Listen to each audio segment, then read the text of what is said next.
ജോയ്സ് ടിവിയിലൂടെ ഞങ്ങളെ ശ്രദ്ധിക്കുന്ന എല്ലാവർക്കും യേശുക്രിസ്തുവിന്റെ നാമത്തിൽ ഞങ്ങളുടെ സ്നേഹവും വന്ദനവും അറിയിക്കുന്നു. എൻ്റെ പ്രിയപ്പെട്ട ദൈവമക്കളെ, നിങ്ങളെല്ലാവരും കർത്താവിൽ സന്തോഷമായിരിക്കുന്നത് വിശ്വസിക്കുന്നു. കർത്താവ് നിങ്ങളെ ഓരോരുത്തരെയും ധാരാളം അനുഗ്രഹിക്കുമാറാകട്ടെ. നമ്മുടെ ഈ ചാനലിലൂടെ കടന്നു വരുന്നതായ ഓരോ സാക്ഷ്യങ്ങളും നിങ്ങളുടെ ഓരോരുത്തരുടെയും ആത്മീക ജീവിതത്തിൻ്റെ അനുഗ്രഹത്തിനും കർത്താവിനോട് നിങ്ങളെ അടുപ്പിക്കുന്നതിന് മുഖാന്തരവുമായി തീരട്ടെ എന്ന് കർത്താവിൽ ആശംസിക്കുന്നു. ഇന്ന് നമ്മോടൊപ്പം അനുഗ്രഹിക്കപ്പെട്ടതായ ഒരു കർത്താവിൻ്റെ ദാസനാണ്. തൻ്റെ ജീവിതത്തിൻ്റെ അനുഭവത്തെ ഷെയർ ചെയ്യുവാൻ കടന്നു വന്നിരിക്കുന്നത് സന്തോഷ് മാത്യു. പ്രിയ കർത്താവിൻ്റെ ദാസനെ ജോയ്സ് ടിവിയിലേക്ക് ഹാർദവമായി സ്വാഗതം ചെയ്യുന്നു. Praise Lord. കർത്താവിൻ്റെ ദാസനെ കർത്താവിൽ സന്തോഷമായിരിക്കുന്നുവല്ലോ? സന്തോഷമായിരിക്കുന്നു ആന്റി. ഓക്കെ, കർത്താവ് ധാരാളമായി അനുഗ്രഹിക്കട്ടെ. ജീവിതത്തിന്റെ അനുഭവത്തിലേക്ക് കടന്നു പോകുന്നതിന് മുന്നമേ തന്നെ നമുക്ക് ദൈവസന്നിധിയിൽ പ്രാർത്ഥിക്കാം. ഹല്ലേലൂയ. സ്തോത്രം സ്തോത്രം. പരിശുദ്ധ കർത്താവേ, നന്ദി നിറഞ്ഞ ഹൃദയത്തോടെ ഞങ്ങളങ്ങേ വാഴ്ത്തുന്നപ്പാ, സ്തുതിക്കുന്നപ്പാ. അങ്ങയുടെ സന്നിധാനത്തിലടി ഞങ്ങൾ അടുത്ത് വന്നിരിക്കുന്ന കർത്താവേ, ഹല്ലേലൂയ. പ്രിയ കർത്താവിൻ്റെ ദാസനെ ദൈവരങ്ങളിൽ ഏൽപ്പിച്ച് പ്രാർത്ഥിക്കുന്നു. കഴിഞ്ഞ കാലങ്ങളിൽ കർത്താവ് നടത്തിയതായ വിധങ്ങളും വഴികളും ഹല്ലേലൂയ കർത്താവ് വിടുവിച്ച വിടുതലും എല്ലാം പ്രസ്താവിപ്പാൻ ഈ സമയം കർത്താവ് നിന്റെ ദാസനെ അവിടുന്ന് ബലപ്പെടുത്തുമാറാകണമേ. പരിശുദ്ധാത്മാവ് നിന്റെ ദാസന്റെ വായോടും നാവോടും കൂടെ ഇരിക്കണമേ. കേൾക്കുന്ന ജനത്തിനൊരു വലിയ വിടുതലായി മാറുവാന്, ഒരനുഗ്രഹമായി തീരുവാന് കർത്താവ് എൻ്റെ നാമം ഈ സാക്ഷ്യത്തിലൂടെ ഉയർത്തപ്പെടുവാന് പരിശുദ്ധ കർത്താവ് സഹായിക്കണമേ. നെറ്റ്വർക്കിനെയും സിസ്റ്റത്തെയും എല്ലാം ഞങ്ങൾ അങ്ങയുടെ കരങ്ങളിൽ സമർപ്പിക്കുന്നു. നിങ്ങളുടെ സാന്നിധ്യത്തിനുള്ള ഞങ്ങളെ ഇരുത്തിയാട്ട് യേശു ക്രിസ്തുവിൻ്റെ നാമത്തിൽ തന്നെ. ആമേൻ. ഹല്ലേലൂയ.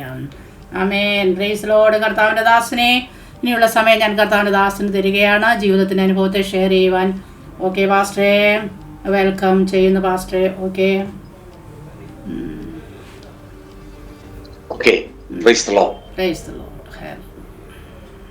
ദൈവത്തിന്റെ അതിപരിശുദ്ധമായ നാമം ഇന്ന് രാത്രിയിൽ വാഴ്ത്തപ്പെടുമാറാകട്ടെ. അനുഗ്രഹീതമായ ഈ നല്ല സമയം ജോയ്സ് ടിവി എന്ന ചാനലിലൂടെ എന്നെ ശ്രദ്ധിച്ചുകൊണ്ടിരിക്കുന്ന എല്ലാ മാന്യ ശ്രോതാക്കൾക്കും, പ്രത്യേക ഈ ചാനലിന്റെ ഉത്തരവാദിത്തം വഹിക്കുന്ന പാസ്റ്റർ തോമസ് ജോർജ് അവറുകൾ, അദ്ദേഹത്തിന്റെ സഹധർമ്മിണി സിസ്റ്റർ റേച്ചൽ മാത്യു അവറുകൾ, എല്ലാവരെയും ഓർത്ത് ദൈവത്തെ സ്തുതിക്കുന്നു.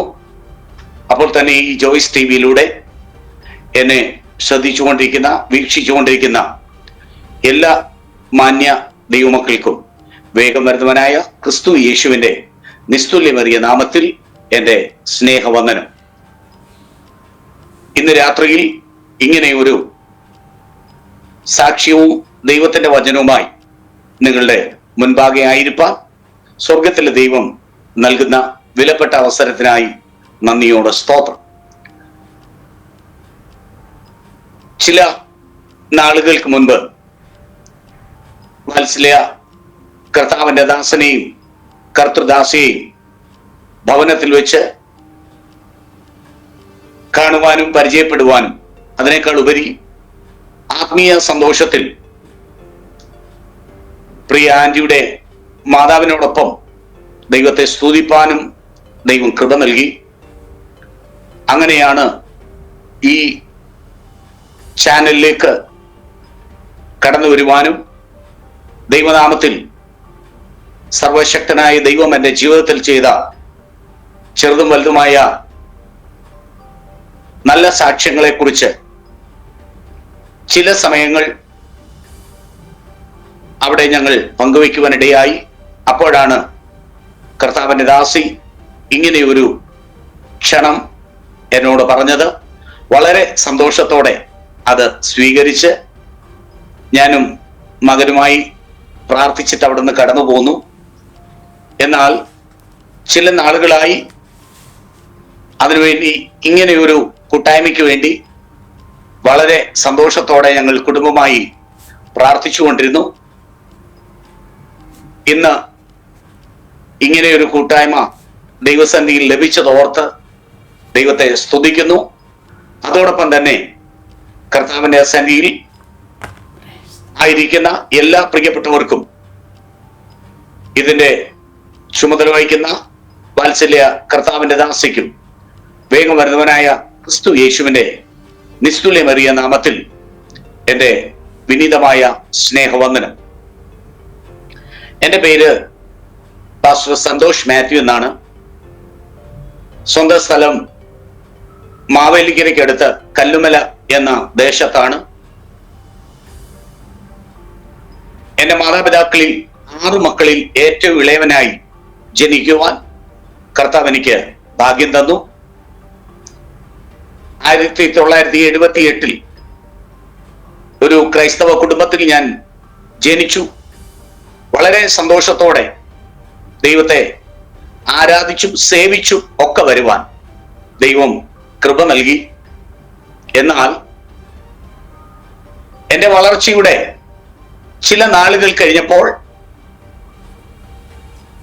അന്നൊക്കെ ഉണ്ടായ എന്തോ ഒരു വിഷയം നിമിത്തം എൻ്റെ കുടുംബം സഹിതം പോയിക്കൊണ്ടിരുന്ന സഭയിൽ നിന്ന് പിന്മാറിപ്പോയി.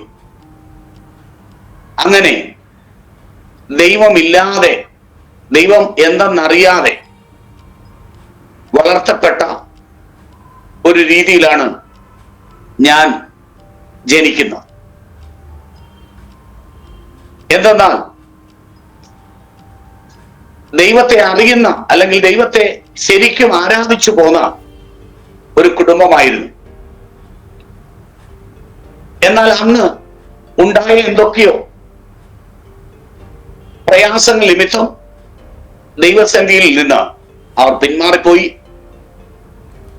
അങ്ങനെ പിന്മാറിയ അവർ രാഷ്ട്രീയ പാർട്ടികളിലേക്ക് ചേക്കേറി അതിൻ്റെ വലിയ താല്പര്യവും അതിൻ്റെ വലിയ ഇഷ്ടങ്ങളുമൊക്കെയായി അങ്ങനെ മുന്നോട്ട് വളർന്നു വന്നു. എൻ്റെ മാതാപിതാക്കളിൽ 6 മക്കളാണ്. ഞാൻ ഏറ്റവും ഇളയത്. എനിക്ക് 3 ജ്യേഷ്ഠന്മാരും 2 ചേച്ചിമാരും ഉണ്ട്. അങ്ങനെ വളരെ സന്തോഷത്തോടെ ജനിച്ച് മുന്നേറി വരവേ ഞാൻ ഓർപ്പിച്ചതുപോലെ രാഷ്ട്രീയത്തിന്റെ അതിപ്രസരം കൊണ്ട് ദൈവത്തെ അറിയാനോ ദൈവസന്നിധിയിലേക്ക് കടന്നു വരുവാനോ ഒരു സാധ്യതയും ഇല്ലായിരുന്നു. എന്നാൽ ചെറുപ്പകാലത്ത് തന്നെ പാടുവാനുള്ള ഒരു കഴിവ് കർത്താവ് എനിക്ക് ദാനമായി നൽകി. അങ്ങനെ ആ ഒരു കുഞ്ഞു പ്രായത്തിൽ പാടി വളർന്നതിനാൽ എൻ്റെ അടുത്തുള്ള കുട്ടികളും കൂട്ടുകാരും ഒക്കെ പറഞ്ഞു, സന്തോഷമായി ഞങ്ങളുടെ പള്ളിയിൽ വന്ന് പാടാമെങ്കിൽ സമ്മാനം കിട്ടും. അങ്ങനെ സമ്മാനം മേടിക്കാൻ പോയ പോക്ക് കർത്താവ് എന്നെ ഇതുവരെയും കൊണ്ടെത്തിച്ചു. എന്നാൽ ഒരാഴ്ച അങ്ങനെ പള്ളിയിൽ പോയി. ഞാൻ ഏറ്റവും ഇളയതായതുകൊണ്ട് അധികം വഴക്കോ മറ്റ് പ്രയാസമോ ഒന്നുമില്ല. ഞാൻ വളരെ ചെറുപ്രായമാണ്. അതുകൊണ്ട് തിരിച്ചറിവിന്റെ ആ ഒരു ഭാഗത്തേക്ക് ഞാൻ എത്തിയിട്ടില്ല. ആയതിനാൽ അധികം വഴക്ക് പറയാതെ, മറ്റൊന്നിനുമല്ലല്ലോ, സഭയിലേക്ക് ദൈവത്തെ അറിയാനാണല്ലോ, സൺഡേ സ്കൂൾ പഠിക്കാനാണല്ലോ. അതുകൊണ്ട് വലിയ പ്രയാസമില്ലാതെ എൻ്റെ ചെറുപ്പകാലം മുന്നോട്ട് പോയി. എന്നാൽ ഒരു വശത്തുകൂടി ദൈവത്തെ അറിഞ്ഞും ദൈവവചനം പഠിച്ചു, സൺഡേ സ്കൂൾ പഠിച്ചു ഒക്കെ മുന്നോട്ട് വരവേ മറു സൈഡിൽ കൂടി എൻ്റെ ജ്യേഷ്ഠന്മാരും മാതാപിതാക്കളും ഒക്കെ രാഷ്ട്രീയ പാർട്ടികളുടെ അണികളായി നിന്നതുകൊണ്ട് മറു സൈഡിൽ അതേ ലെവലിൽ തന്നെ പാട്ടുകാരനായതുകൊണ്ട് രാഷ്ട്രീയ പാർട്ടികളുടെ മുദ്രാവാക്യങ്ങളും അവരുടെ ഗീതങ്ങളും ഒക്കെ കാണാതെ പഠിച്ച് ഒരിക്കൽ ഒന്ന് കേട്ടാൽ അത് പെട്ടെന്ന് ഗ്രാസ്പ് ചെയ്യാനുള്ള കഴിവ് അന്ന് എനിക്കുണ്ടായിരുന്നു. അതുകൊണ്ട് എല്ലാ ഗാനങ്ങളും എഴുതണ്ട, എഴുതി നോക്കി പാടണ്ട, അതെല്ലാം ബൈ ഹാർട്ടായിട്ട് പാടുവാനുള്ള പ്രത്യേകമായ കഴിവ് ചെറുപ്പകാലം മുതലേ കർത്താവ് എനിക്ക് തന്നു. ആയതിനാൽ അങ്ങനെയുള്ള കഴിവ് ദൈവസന്നിധിയിൽ സൺഡേ സ്കൂൾ പഠിച്ച് അവിടെ പാടാമെങ്കിലുള്ള ആ ഒരു സമ്മാനം മേടിക്കാനുള്ള ആഗ്രഹം കൊണ്ട് ഞാൻ പള്ളിയിലേക്ക് പോയി. സഭയിൽ ചെന്നപ്പോഴാണ് അറിഞ്ഞത് എല്ലാ ആഴ്ചയിലും സമ്മാനമില്ല. അപ്പോൾ ഒരു വർഷം സൺഡേ സ്കൂൾ പഠിക്കണം. ഏറ്റവും അവസാനം അതിന്റെ വാർഷിക ദിനമാകുമ്പോൾ എക്സാം ഉണ്ട്. അതുകൂടാതെ പല പല പ്രോഗ്രാമുകൾ ഉണ്ട്. അത് മത്സരമായും അല്ലാതെയും ഒക്കെ നടക്കുന്ന ഒരു നല്ല കാഴ്ചപ്പാട് ഉണ്ടായിരുന്നു. എനിക്ക് പാടുവാനും പ്രസംഗിക്കുവാനും എല്ലാം ബൈഹാർട്ടാക്കുവാനുള്ള ഒക്കെ കഴിവുള്ളത് കൊണ്ട് ഒന്നിനും മാറ്റി നിർത്താതെ എല്ലാത്തിനും വളരെ സന്തോഷത്തോടെ പങ്കുകൊണ്ട് അന്ന് വളരെ ചെറുപ്രായത്തിൽ ഇങ്ങനെയുള്ള കാര്യങ്ങളൊക്കെ നേടിയത് കൊണ്ട് ഒരുപാട് സമ്മാനങ്ങൾ ഞാൻ നേടിയെടുക്കുവാനിടയാണ്. എന്നാൽ എനിക്ക് ലഭിച്ച സമ്മാനങ്ങൾ കൊണ്ടുവന്ന് ഒന്ന് വെക്കാനോ അതൊന്ന് പ്രദർശിപ്പിക്കാനോ ഉള്ള യാതൊരു പശ്ചാത്തലവും എൻ്റെ ഭവനത്തിൽ ഇല്ല. കാരണം ഇക്കാലയളവ് പോലെ വലിയ മണിമാളികകൾ അന്നില്ല. ഒരു ഓലപ്പുരയിലാണ് ഞാൻ ജനിച്ച് വളർത്തപ്പെട്ടത്. അന്ന് അതേ ഉള്ളൂ. എല്ലാ ഭാഗത്തും അങ്ങനെയുള്ള വീടുകളാണ്. ഇപ്പോഴൊക്കെ അത് പല സമയത്ത് ഓർക്കാറുണ്ട്. കാരണം ആ ഓരോ വർഷത്തിലും ആ വീട് ഒന്ന് ഓല മാറി, ആ പഴയ ഓലയൊന്ന് മാറി പുതിയ ഓലയിട്ട് മേയുക എന്ന അർത്ഥത്തിൽ ആ ഒരു മേച്ചിൽ വരുമ്പോൾ ഇന്ന് വീടൊന്ന് മേയുന്നുണ്ട്. അതൊന്ന് കേൾക്കുമ്പോൾ എല്ലാവർക്കും ഒരു സന്തോഷമാണ്. കാരണം ആ വീട് മേയാൻ പോയാൽ അന്ന് ഒരിക്കലും ഇല്ലാത്ത ഒരു ഉത്സവത്തിന്റെ പ്രതീതിയാണ്. എല്ലാം ഒരു വളരെ സന്തോഷത്തിന്റെ കാലാവസ്ഥയും അതിനേക്കാൾ ഉപരി എല്ലാം കൊണ്ടും ആനന്ദവും അതിനേക്കാൾ ഉപരി വിഭവസമൃദ്ധമായ ഒരു ഭക്ഷണവും അവിടെ ഉണ്ടാകും. ഇതെല്ലാം കൂടെ ആകുമ്പോൾ വളരെ സന്തോഷമാണ്. അങ്ങനെ പോയ ഒരു കാലയളവാണ് എൻ്റെ ചെറുപ്പകാലം. അതേ പ്രായത്തിലുള്ളവർക്കെല്ലാം പെട്ടെന്ന് അത് മനസ്സിലാകും. എന്നാൽ അങ്ങനെ വളർന്നു വരവേ ഈ പാടുവാനുള്ള കഴിവ് എൻ്റെ ഉള്ളത്തിൽ വളർന്നു. അതുപോലെ തന്നെ മറു സൈഡിൽ എൻ്റെ മാതാപിതാക്കളും എൻ്റെ ജ്യേഷ്ഠന്മാരും ഒക്കെ രാഷ്ട്രീയ പാർട്ടികളുടെ അല്ലെങ്കിൽ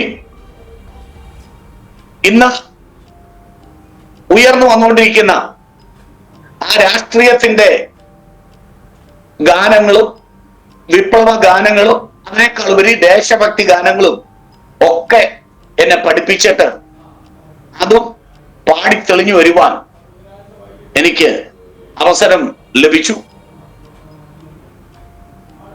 ഇന്ന് എല്ലാവരും അറിഞ്ഞുകൊണ്ടിരിക്കുന്ന വിവിധ രാഷ്ട്രീയ പാർട്ടികളുടെ നേതാക്കൾ മാവേലിക്കര എന്ന പേരിൽ തന്നെ അറിയപ്പെടുന്നവരുണ്ട്.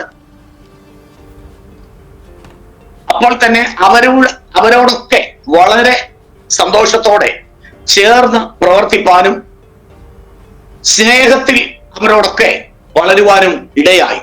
എന്തെന്ന് വെച്ചാൽ മറ്റൊരു കാര്യത്തിനുമല്ല, ഇലക്ഷൻ വരുമ്പോൾ അവരുടെ ഗാനങ്ങൾ പാടണം, അവർക്ക് വേണ്ടി സിന്ദാബാ വിളിക്കണം, അതിനേക്കാൾ ഉപരി മൈക്കിലൂടെ വോട്ടുകൾ ചോദിക്കാൻ വേണ്ടി. അങ്ങനെ എൻ്റെ ചെറുപ്രായം എല്ലാ നിലയിലും ലോകപരമായുള്ള എല്ലാ കഴിവും ഞാൻ വളരെയേറെ അങ്ങനെ മുന്നോട്ട് വന്നു. എന്നാൽ മറു സൈഡിൽ പള്ളി പോകുകയും ഞായറാഴ്ച ചെന്ന് ദൈവവചനം പഠിക്കുകയും സൺഡേ സ്കൂൾ പഠിക്കുകയും ഒക്കെ വരും. എന്നാൽ അങ്ങനെ ഒരു വർഷം കഴിഞ്ഞ് തികഞ്ഞു സൺഡേ സ്കൂൾ വാർഷികം അടുത്തു വന്നപ്പോൾ എല്ലാ മത്സര ഇനങ്ങളിലും വളരെ സന്തോഷത്തോടെ തന്മയത്വത്തോടെ ഞാൻ പങ്കുകൊള്ളും. ഏത് കാര്യത്തിനും പങ്കെടുത്താലും ഒന്നാം സ്ഥാനം ഞാൻ കരസ്ഥമാക്കും. അങ്ങനെ എനിക്ക് കിട്ടിയ അല്ലെങ്കിൽ എനിക്ക് ലഭിക്കുന്ന സമ്മാനങ്ങൾ എല്ലാം കൂടി എടുത്തുകൊണ്ട് വരാൻ എന്നെ കൊണ്ട് പറ്റുകയില്ല. കാരണം ഇന്ന് കാണുന്ന പോലെ ലൈറ്റ് വെയിറ്റ് ഒന്നുമില്ല. എല്ലാം ഭാരമുള്ളത്, കുപ്പി കൊണ്ടുണ്ടാക്കിയത്, ഗ്ലാസ്, പ്ലേറ്റ്, മറ്റ് കാര്യങ്ങളൊക്കെയാണ്. ഇതെല്ലാം താഴെ വീണാൽ ഉടഞ്ഞു പോകുന്ന, പൊട്ടിപ്പോകുന്ന തരത്തിലാണ്. ഇതിന്റെ എല്ലാം വെയിറ്റ് കാരണം എനിക്ക് എടുത്തുകൊണ്ട് വരാൻ പറ്റത്തില്ല. എന്റെ ജ്യേഷ്ഠന്മാരാണ് എനിക്ക് കിട്ടുന്ന ഈ സമ്മാനങ്ങൾ എടുത്തുകൊണ്ട് വരാൻ ചർച്ചിൽ വരുന്നത്. അങ്ങനെ വന്നപ്പോൾ ചേട്ടന്മാർക്കും ആ സൺഡേ സ്കൂൾ പഠിക്കാനുള്ള ആഗ്രഹമുണ്ടായി. അവരും എന്നോടൊപ്പം സൺഡേ സ്കൂള് പഠിക്കാൻ വന്നു. എന്നാൽ ഇതൊന്നും ദൈവഭാഗത്തേക്ക് അവർ കടന്നു വരുവാനുള്ള ഒരു മാർഗമായിട്ട് അവർ കണ്ടില്ല. എങ്കിലും സർവശക്തനായ ദൈവത്തിന്റെ ഒരു വലിയ സന്ദർശനം അതിന്റെ പിന്നാലെ ഉണ്ടായിരുന്നുവെന്ന് പിൽക്കാലത്ത് എനിക്ക് മനസ്സിലാക്കുവാൻ കഴിയും. എന്തെന്ന് വെച്ചാൽ, അങ്ങനെ ദൈവത്തെ അറിയുവാനും ദൈവത്തെ അറിഞ്ഞ് സത്യാത്മാവിലും സത്യാരാധനയിലും മുന്നേറി വന്ന എന്റെ കുടുംബത്തിൽ നിന്ന് ഇങ്ങനെയൊരു കാഴ്ചപ്പാടോ ഇങ്ങനെയൊരു കാര്യങ്ങളോ ആരും പ്രതീക്ഷിച്ചതല്ല. എന്നാൽ അങ്ങനെ ഒരു പ്രയാസം വന്നതിനാൽ, അങ്ങനെ ഒരു പശ്ചാത്തലം വന്നതിനാൽ എന്റെ ജ്യേഷ്ഠന്മാരും ഞങ്ങൾ എല്ലാവരും ചേർന്ന് സൺഡേ സ്കൂൾ പഠിക്കുവാൻ ഇടയായി. എന്നാൽ മറു സൈഡിൽ തന്നെ അവർക്ക് പ്രായം അല്പം ഉയർന്നു വന്നപ്പോൾ, വളർന്നു വന്നപ്പോൾ അവർ ചെറുപ്പകാലത്തിലേക്ക് കടന്നു. എന്റെ ബാല്യകാലം കഴിഞ്ഞു, കൗമാരത്തിലേക്ക് കടക്കുന്നു. അവർ രാഷ്ട്രീയ പാർട്ടികളുടെ അതിപ്രസരം അകത്ത് കയറിയിട്ട് അതിന്റെ പിന്നാലെ അവർ കുതിച്ചുപോയി. എന്നാൽ ഞാനും മറു സൈഡിൽ കൂടി പള്ളിയിൽ പോകുന്നു, ദൈവവചനം പഠിക്കുന്നു, ദൈവത്തെ ആരാധിക്കുന്നുണ്ട്. അതെല്ലാം ഒരു പ്രത്യേകമായ ഒരു കാര്യമെന്ന മാത്രം പഠിച്ചും മനസ്സിലാക്കി മുന്നോട്ട് വന്നു. കാരണം അതിന്റെ അർത്ഥതലമൊന്ന് പറഞ്ഞു തരാനോ അതിനെ യഥാർത്ഥമായിട്ടൊന്ന് മനസ്സിലാക്കാനോ എന്റെ വീട്ടിൽ അന്തരീക്ഷമില്ലായിരുന്നു. എന്നാൽ അങ്ങനെ വളർന്നു വരവേ ഞാൻ ഹൈസ്കൂൾ പഠനം ആരംഭിച്ചു കഴിഞ്ഞപ്പോൾ കുറച്ചുകൂടി ചിന്തിക്കാനും ഗ്രഹിക്കാനും ഒക്കെ എനിക്ക് കഴിഞ്ഞു. അപ്പോഴാണ് എന്റെ ജീവിതത്തെക്കുറിച്ചും ദൈവവചനത്തെക്കുറിച്ചും ഞങ്ങളുടെ ആ പോക്കിന്റെ നിലവാരത്തെക്കുറിച്ചും ഒക്കെ ഒന്ന് മനസ്സിലാക്കുവാൻ ഇടയായത്. അതിനുശേഷം അങ്ങനെ മുന്നോട്ട് വന്ന ഞാൻ മാത്രം സഭയിലേക്ക് പോയി. എന്റെ ജ്യേഷ്ഠന്മാരുടെ വളർച്ച കഴിഞ്ഞപ്പോൾ അവരാരും വരുന്നില്ല. പിന്നീട് അവർ രാഷ്ട്രീയ പാർട്ടികളിലേക്ക് കടന്നുപോയിട്ട്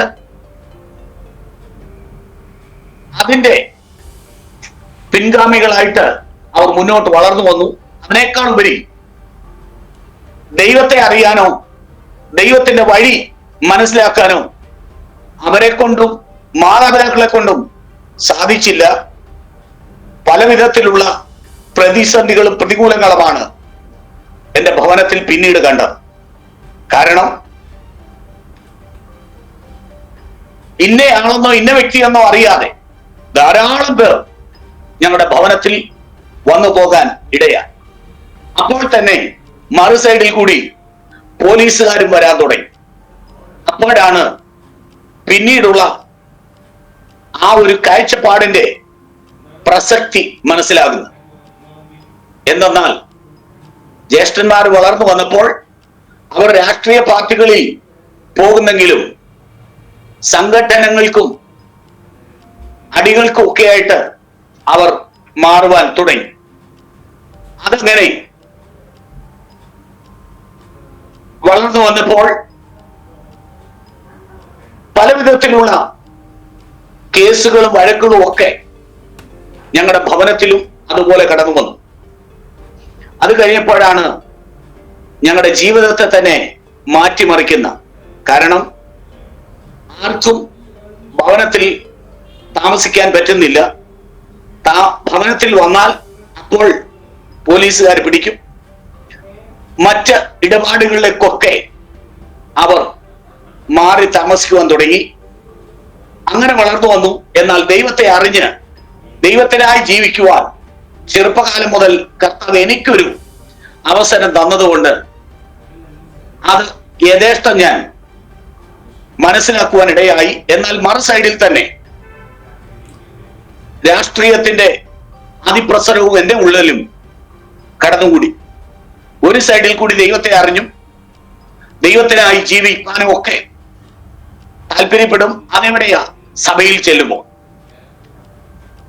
പുറത്തു വന്നാൽ സ്കൂൾ ജീവിതത്തിലും കോളേജ് ജീവിതത്തിലും ഒക്കെ ചെന്നപ്പോൾ കൂടുതൽ കൂട്ടുകാരും കൂടുതൽ വിപ്ലവ കാര്യങ്ങളും ഒക്കെ മനസ്സിലാക്കിയിട്ട് അതിന്റെ പുറകെയും ഓടുവാൻ തുടങ്ങി.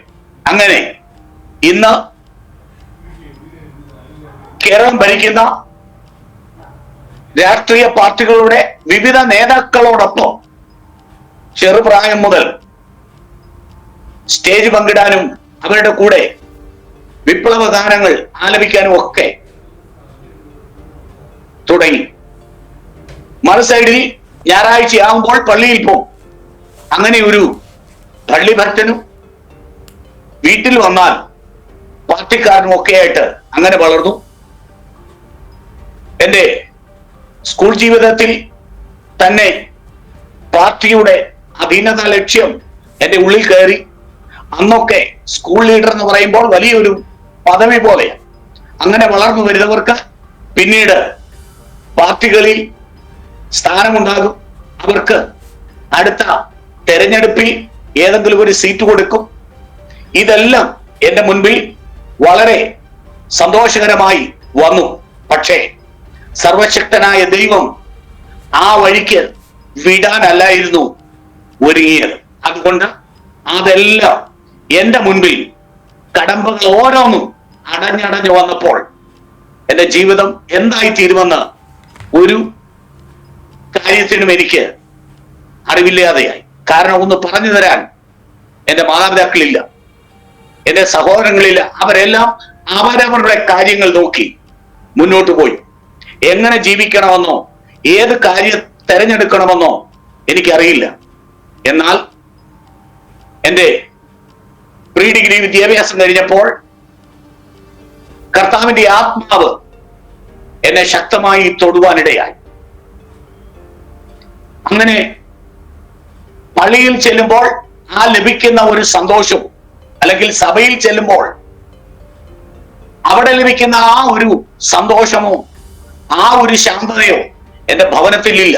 ഏതു സമയവും ബഹളവും മറ്റ് അനാശാസ്യപരമായ പ്രവർത്തനങ്ങളും ഒക്കെ എന്റെ ഭവനത്തിൽ വന്നു. അത് പറയുമ്പോൾ മറ്റൊരു അർത്ഥത്തിലല്ല ഞാനത് പറഞ്ഞത്. കാരണം ഭവനത്തിൽ യാതൊരു കാരണമില്ലാത്തവർ പോലും ഭവനങ്ങളിൽ വന്നു തുടങ്ങി. അതിൽ എനിക്കങ്ങനെ മുന്നോട്ട് പോകാനോ ജീവിക്കാനോ കഴിയാത്ത അന്തരീക്ഷത്തിൽ സ്വന്തം തീരുമാനത്തിൽ ഞാൻ ഊന്നിയിട്ട് അവിടെ മനസ്സിലാക്കി എന്റെ വിദ്യാഭ്യാസത്തിൽ വന്നപ്പോൾ വളരെ ശ്രേഷ്ഠമായി വളരെ നന്നായി പഠിച്ചു വന്ന ഞാൻ അവിടെ കൊണ്ട് തോറ്റുപോകാനിടയായി. അവിടെയാണ് കർത്താവിനെ പിടിക്കാൻ ആരംഭിച്ചത്. അവിടെ മുതൽ മാതാപിതാക്കളും സഹോദരങ്ങളും ഒക്കെ എന്നെ ശ്രദ്ധിക്കാൻ തുടങ്ങി. എന്റെ മൂത്ത ജ്യേഷ്ഠന് ഒരു ജോലി കിട്ടി. ആ ജോലിയിൽ അദ്ദേഹം വ്യാപൃതനായി മുന്നേറി വരുമ്പോൾ എന്നോട് പറഞ്ഞു, എടാ നീ നന്നായിട്ട് പഠിക്കുന്നവനാ, എന്നാൽ നീ നന്നായിട്ട് പഠിക്കണം. നമ്മുടെ ഈ ജില്ലയുടെ കളക്ടറായിട്ട് നിന്നെ ഞാൻ കൊണ്ടുവരും. അതിനായിട്ട് കാരണം എന്താ പറയുന്നത്, പാർട്ടികളിൽ അതുപോലുള്ള അവരുടെ ബന്ധങ്ങളും ഒക്കെ ആയിട്ട് അങ്ങനെ പറഞ്ഞാണ് എന്നെ പഠിപ്പിച്ചത്. മറു സൈഡിൽ എനിക്ക് പഠിക്കാനുള്ള ത്വര അങ്ങനെ വന്നു.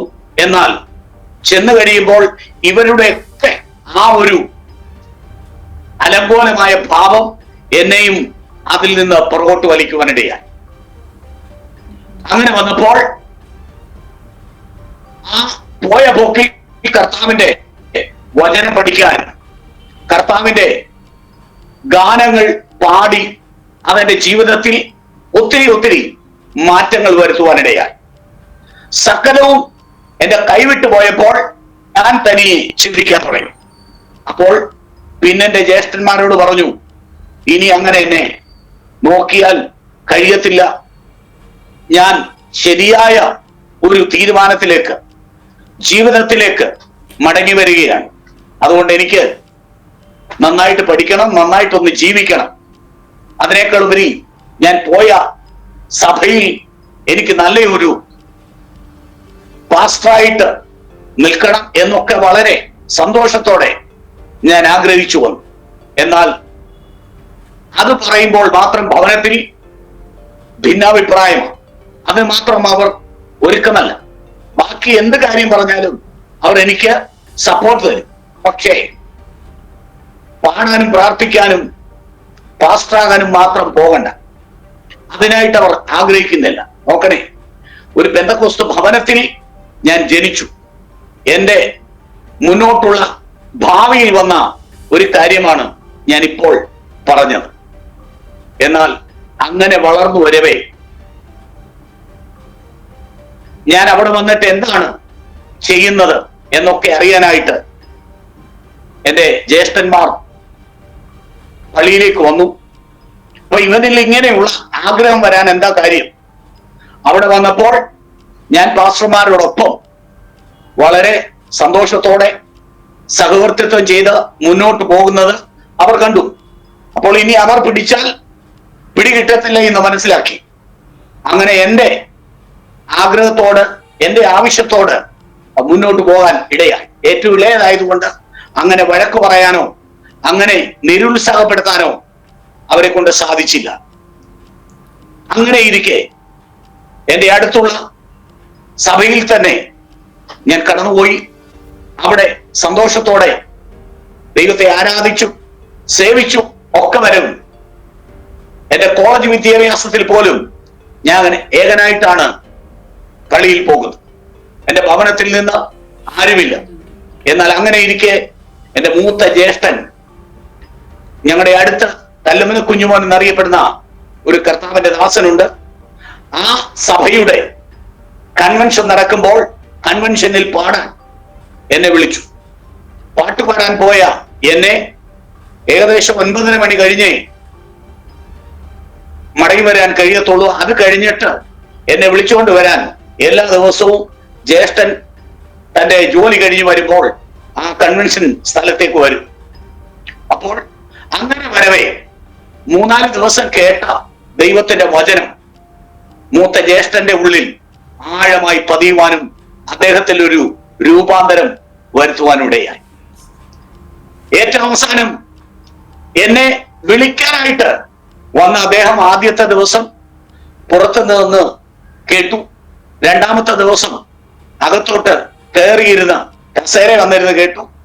മൂന്നാമത്തെ ദിവസം എന്നോടൊപ്പം ആ പന്തലിൽ വന്നിരുന്ന് കേട്ടു.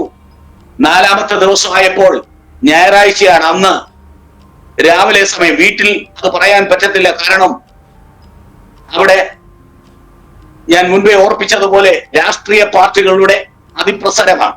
അതുകൊണ്ട് അദ്ദേഹത്തിന്റെ ഉള്ളിൽ ആ രക്ഷിക്കപ്പെട്ട അവസ്ഥ വന്നതുകൊണ്ട് ഞായറാഴ്ച സ്നാനം നടക്കുക. അപ്പോൾ സ്നാനപ്പെടണം. എന്നോട് പറഞ്ഞു, ഞാൻ ഏറ്റവും ഇളയതായതുകൊണ്ട് കുഞ്ഞേന്നാ എന്നെ വിളിക്കുന്നത്. കുഞ്ഞെ, എനിക്ക് നാളെ സ്നാനപ്പെടണം. അപ്പൊ വീട്ടിലത് പറയുവാൻ പാടില്ല. ഒറ്റ കാര്യം നീ പറഞ്ഞാൽ കേൾക്കും. നാളെ എന്റെ സ്നേഹിതന്റെ ഒരു വിവാഹമുണ്ട്, എനിക്ക് അതിൽ പോകണം. തിരുവനന്തപുരത്ത് ആ വിവാഹം. അത് പറഞ്ഞെങ്കിൽ മാത്രമേ വീട്ടിൽ നിന്ന് പോകാൻ കഴിയത്തുള്ളൂ. അങ്ങനെ ജ്യേഷ്ഠന് വേണ്ടി ഏറ്റവും ഇളയവനായി ഞാൻ മാതാപിതാക്കളോട് അങ്ങനെ ഒരു കാര്യം പറഞ്ഞിട്ട് എന്റെ മൂത്ത ജ്യേഷ്ഠൻ ഞായറാഴ്ച രാവിലെ കല്യാണത്തിന് പോകേണ്ടതുകൊണ്ട് വെളുപ്പിനെ പോകണം. വെളുപ്പിനെ ഇറങ്ങി മറ്റ് വീടുകളിലൊക്കെ കയറിയിട്ട് രാവിലെ 8 മണിയായപ്പോൾ സഭയിൽ ചെന്നു. ക്ലാസ്സുകൾ പഠിച്ചു. 8:30 ആയപ്പോൾ അവർ പോയി. മാവേലിക്കരയ്ക്ക് അടുത്ത പ്രായക്കര അച്ചൻകോവിൽ വിലാറ്റിൽ സ്നാനപ്പെട്ട് മടങ്ങി വന്നു. എന്നാൽ മടങ്ങി വന്നതിന്റെ കൂട്ടത്തിൽ ആ സഭയിലെ ഒരമ്മാമ, ഇന്നും അതിന് പ്രത്യേകതയൊന്നുമില്ല, ഞാൻ പറഞ്ഞു വരുന്ന കൂട്ടത്തിൽ ഒരു കാര്യം കൂടെ ചേർത്ത് പറഞ്ഞോട്ടെ. രാവിലത്തെ ആരാധന കഴിയുമ്പോൾ എഴുന്നേറ്റ് പോകുന്ന ചില സഹോദരിമാരും സഹോദരന്മാരും ആ കാലങ്ങളിലും ഉണ്ട്, ഇന്നത്തെ സഭകളിലും ഉണ്ട്. അവർ പോകുന്ന പോക്കിൽ എന്തൊക്കെയാ സംഭവിക്കുന്നതെന്ന് പിന്നീട് ഒരിക്കലും കഴിയത്തില്ല. അതവിടെ നിൽക്കട്ടെ. ഞാൻ പറഞ്ഞു വന്ന ഭാഗത്തേക്ക് ആ സഭയിൽ നിന്ന് എഴുന്നേറ്റ് വന്ന ഒരു സഹോദരി, ഞങ്ങളുടെ അവിടെ പേര് കേട്ട ഒരു ചന്തയുണ്ട്, ആ കല്ലുമല ചന്തയിൽ വന്ന് ശരിയായ സാധനങ്ങളെല്ലാം വാങ്ങി പുറത്തേക്ക് ഇറങ്ങി വരുമ്പോൾ എന്റെ അമ്മയെ അവിടെ വെച്ച് കണ്ടു. അപ്പോൾ ചോദിച്ചു, മേരിക്കുട്ടിയെ, നിന്റെ മോനെങ്കിലും ഇപ്പോൾ രക്ഷിക്കപ്പെടാൻ തോന്നിയല്ലോ, അവൻ ഞങ്ങളുടെ സഭയിൽ വന്നു, ഇന്ന് സ്നാനപ്പെടാൻ തീരുമാനിച്ചു എന്ന് പറഞ്ഞ് അവർ സ്നേഹത്തോടെ എന്റെ അമ്മയോട് ആ കാര്യം പറഞ്ഞതേ ഉള്ളൂ. വാങ്ങിച്ച സാധനങ്ങളെല്ലാം എടുത്തെറിഞ്ഞിട്ട് ആ ഒരൊറ്റ ഓട്ടം നേരെ കല്ലുമന കുഞ്ഞുവച്ചാന്റെ സഭയിൽ ചെന്നു. അവിടെ ചെന്നപ്പോൾ സഭ പൂട്ടി, എല്ലാവരും സ്നാനക്കടവിലേക്ക് പോയി. അതുകൊണ്ട് അവിടെ ആരെയും കണ്ടില്ല. അപ്പോൾ പറഞ്ഞു, അവൾ എന്നോട് കള്ളം പറഞ്ഞതാ, എന്റെ മോനെ അതിനൊന്നും കിട്ടുകയില്ല.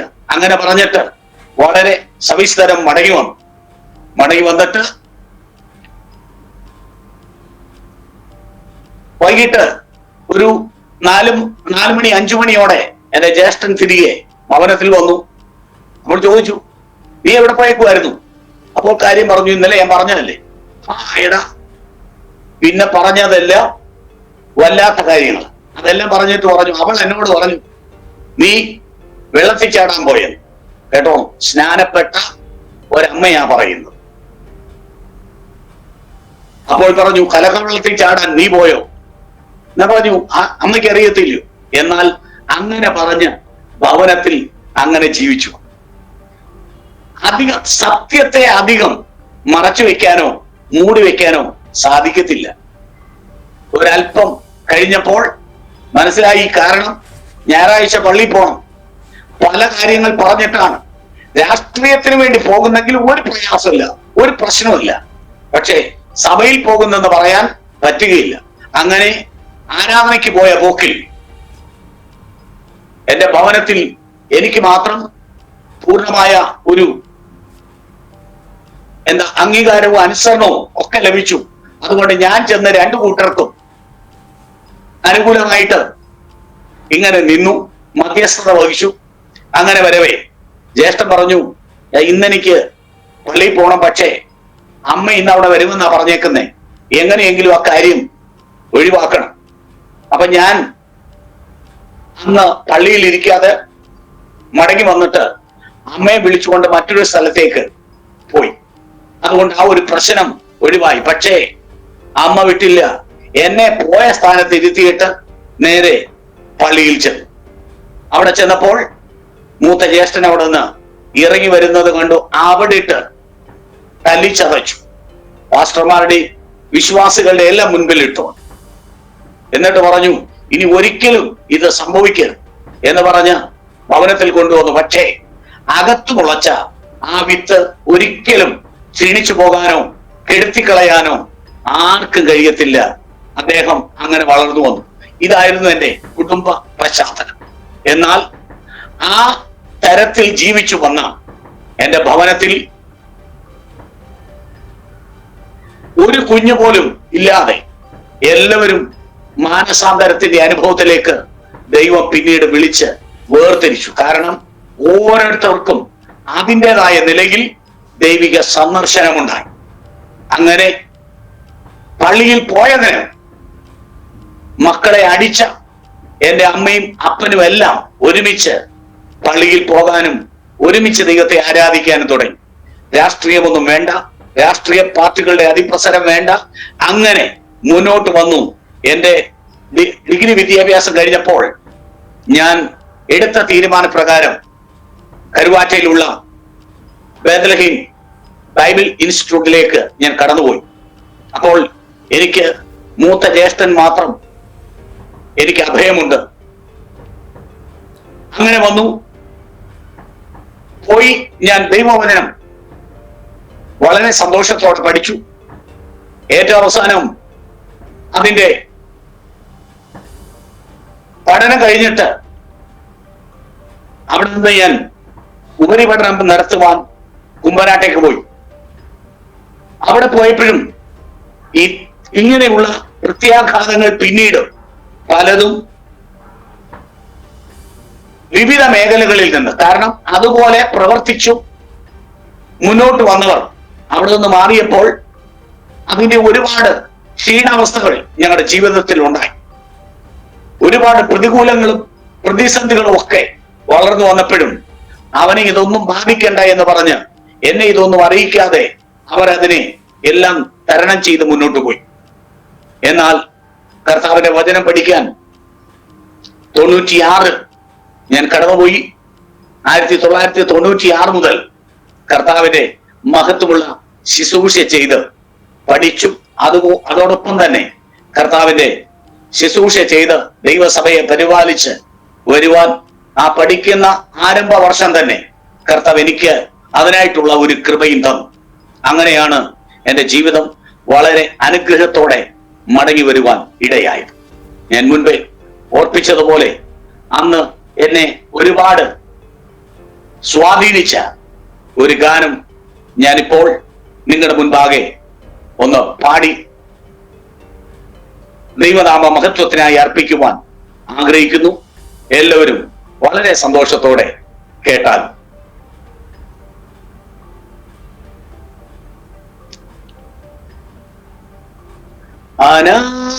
അനാഥനെന്നു നീ കരുതിടേണ്ട, ആരോരുമില്ലെന്ന് ഓർത്തിടേണ്ട. അനാഥനെന്നു നീ കരുതിടേണ്ട, ആരോരുമില്ലെന്ന് ഓർത്തിടേണ്ട. അമ്മ മറന്നാലും മറക്കാത്ത സ്നേഹം കാൽവറിയിൽ നിനക്കില്ലയോ. അമ്മ മറന്നാലും മറക്കാത്ത സ്നേഹം കാൽവറിയിൽ നിനക്കില്ലയോ. അനാഥനെന്നു നീ കരുതിടേണ്ട, ആരോരുമില്ലെന്ന് ഓർത്തിടേണ്ട. ഞാൻ മുന്നോട്ട് നീങ്ങട്ടെ. ഇടയ്ക്ക് അതിന്റെ ബാലൻസ് ഞാൻ പാടി കേൾപ്പിക്കാം. അങ്ങനെ ദൈവവചന പഠനത്തിനായിട്ട് ഞാൻ കരുവാറ്റ ബൈബിൾ ഇൻസ്റ്റിറ്റ്യൂട്ടിലേക്ക് കടന്നുപോയി. അങ്ങനെ പഠനം പൂർത്തീകരിച്ച് അതിനുശേഷം എന്റെ അടുത്ത ഉപരിപഠനം കുമ്പനാട്ട് ബൈബിൾ കോളേജിൽ നിന്നും പൂർത്തീകരിച്ച് IPCയുടെ ഒരു ശുശ്രൂഷകനായിട്ട് ഞാൻ അവിടുന്ന് സന്തോഷത്തോടെ ഇറങ്ങി. ആദ്യത്തെ എന്റെ ശുശ്രൂഷ കാലം 1996 മുതൽ ഇടുക്കി ജില്ലയിൽ കുമളി എന്ന ദേശത്ത് കർത്താവിന്റെ ശുശ്രൂഷ ചെയ്യുവാൻ എനിക്ക് അവസരം ലഭിച്ചു. അപ്പോൾ ഞാൻ കോട്ടയത്താണ് പാർത്തുകൊണ്ടിരുന്നത്. ഒരു ദൈവദാസനോടൊപ്പം അവിടെ പാർത്തു. അതിനുശേഷം അവിടെ നിന്ന് ഞാൻ കുമളിയിലേക്ക് സഭാചാർജിന് പോകും, മടങ്ങി കോട്ടയത്ത് വരും. പിന്നീട് പഠനത്തിനായിട്ട് ബൈബിൾ കോളേജിൽ എത്തും. അങ്ങനെ മുന്നോട്ട് വന്നു. ബൈബിൾ കോളേജിലെ പഠനമൊക്കെ പൂർത്തീകരിച്ച് അത് കഴിഞ്ഞപ്പോൾ ഞാൻ പോയിക്കൊണ്ടിരുന്ന ആ സഭയിലെ ശുശ്രൂഷ കാലം തികച്ചു കണ്ട് അവിടെ നിന്ന് കോട്ടയത്തേക്ക് മടങ്ങി വരാൻ ഇടയായി. കോട്ടയം പുതുപ്പള്ളി എന്ന ദേശത്ത് മറ്റൊരു സഭയുടെ ശുശ്രൂഷകനായിട്ട് ചില കാലങ്ങൾ അങ്ങനെ ഇരുന്നു. ആ കാലയളവിൽ എൻ്റെ വിവാഹം നടക്കുവാൻ കർത്താവ് ഇടയാക്കി. കർത്താവിന്റെ മകനായി കർത്താവിന്റെ വചനവും എടുത്ത് ഇറങ്ങിയത് കൊണ്ട് ഒരിക്കലും ലജ്ജിപ്പിച്ചു കളഞ്ഞില്ല ദൈവം. കാരണം എൻ്റെ 24-ാമത്തെ വയസ്സ് ആരംഭിക്കുമ്പോൾ എൻ്റെ വിവാഹം നടന്നു. സഭാചാർജ് ആയതുകൊണ്ട് വിവാഹം കഴിക്കേണ്ടത് അത്യാവശ്യമായതുകൊണ്ട് അങ്ങനെ ഞാൻ വിവാഹസ്ഥനായി. എനിക്ക് ഭാര്യയും 2 കുഞ്ഞുങ്ങളെയും ദൈവം ദാനമായി നൽകി. അവരോട് ഒരുമിച്ചാണ് ഇപ്പോൾ കർത്താവിന്റെ വേലയിൽ ആയിരിക്കുന്നത്. എന്നാൽ ഞാൻ പറഞ്ഞു വന്നതിന്റെ ബാലൻസ് പറയട്ടെ.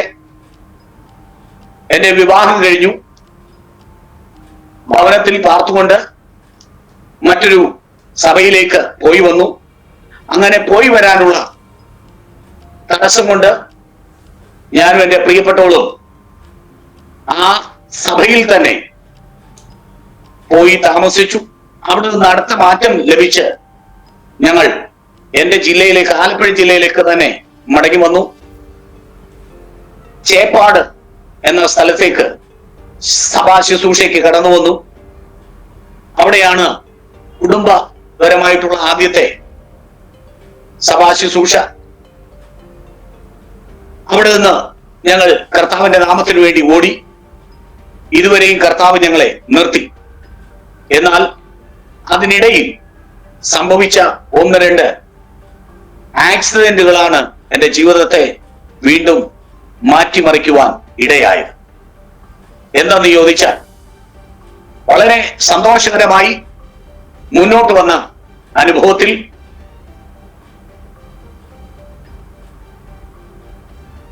ഞാൻ യാത്ര ചെയ്ത് വരവേ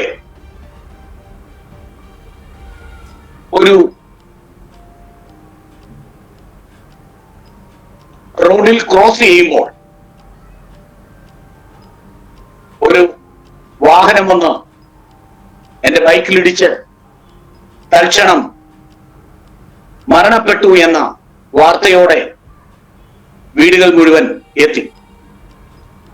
അതിനു മുൻപ് ഇതുപോലെയുള്ള ചെറിയ ചെറിയ ചെറിയ ആക്സിഡന്റുകൾ ഉണ്ടാകും. അതിനെയൊക്കെ തരണം ചെയ്ത് മുന്നോട്ട് പോയി. എന്നാൽ ഇത് ഇങ്ങനെ ഒരു അവസ്ഥ ഉണ്ടായപ്പോൾ എന്റെ ഭവനത്തിൽ അറിഞ്ഞത് മരണപ്പെട്ടു എന്ന്. അങ്ങനെ ഞങ്ങൾ ജീവിച്ചു വരവേ എനിക്ക് 2 കുഞ്ഞുങ്ങളെ കൂടെ ദൈവം ദാനമായി നൽകി. ഞങ്ങൾ കുടുംബമായി. ബൈക്ക് ആക്സിഡന്റ് ഉണ്ടായത് എവിടെ വെച്ചാണ്?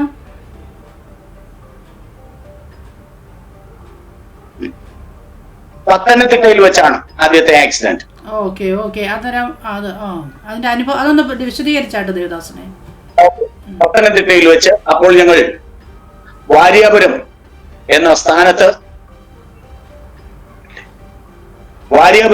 സ്ഥലത്ത് കർത്താവിന്റെ ശുശ്രൂഷ ചെയ്തുകൊണ്ടിരിക്കുകയാണ്. സഭാചാർജ് അവിടെയാണ്.